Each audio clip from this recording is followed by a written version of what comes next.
ஷிவானி பண்ணிக்க டிஷ் பேர் என்ன? Rose ravioli with bechamel sauce.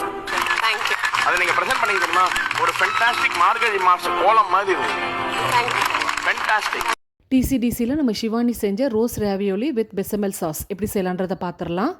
Eggless ராவியோலி தான் செய்ய போகிறேன். மைதாவில் முட்டைக்கு பதிலாக பட்டர், உப்பு சேர்த்து பீட்ரூட் ஜூஸ் ஆட் பண்ணி நல்லா 10 நிமிஷத்துக்கு இந்த மாதிரி இழுத்து பிணைஞ்சு ஒரு 1/4 மணி நேரம் மூடி வச்சிடலாம்.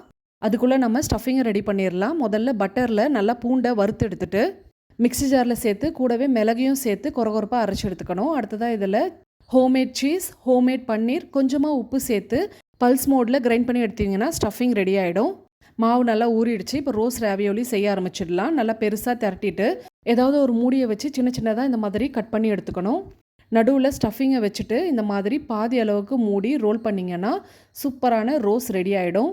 எல்லா ரோஸையும் ரெடி பண்ணிவிட்டு ஒரு 10 நிமிஷம் ஸ்டீம் பண்ணி எடுத்தோன்னா ரோஸ் ராவியோலி ரெடி. அடுத்ததாக நம்ம பெசமல் சாஸ் ரெடி பண்ணிடலாம். அதுக்கு பட்டரில் நறுக்கின பூண்டு, மைதா சேர்த்து நல்லா வறுத்துட்டு 1 கப் அளவுக்கு பால் ஊற்றி நல்லா கட்டி இல்லாமல் மிக்ஸ் பண்ணிக்கணும். அடுத்து இதில் மிளகுத்தூள், சில்லி ஃப்ளேக்ஸ், ஆரிகானோ சீசனிங், உப்பு சேர்த்து நல்லா மிக்ஸ் பண்ணிவிட்டு ஃபைனலாக சீஸ் சேர்த்து மெல்ட் ஆனதும் ஸ்டவ் ஆஃப் பண்ணிடணும். அவ்வளோதான், பெசமல் சாஸ் ரெடி. பிளேட்க்கு ட்ரான்ஸ்ஃபர் பண்ணிவிட்டு மேலே ரோஸ் ராவியோலி வச்சு சர்வ் பண்ணணும். ஃபாரினில் போய் தான் இந்த மாதிரி ரெசிபிலாம் சாப்பிட்ணுன்னு இல்லை, வீட்லேயும் இந்த மாதிரி சிம்பிளாக செஞ்சு சாப்பிடலாம். மைதா வேணான்னு நினச்சிங்கன்னா கோதுமை மாவுலையும் ட்ரை பண்ணலாம். கண்டிப்பாக ட்ரை பண்ணிவிட்டு உங்கள் ஃபீட்பேக்கை கமெண்ட் செக்ஷனில் சொல்லுங்கள். பை.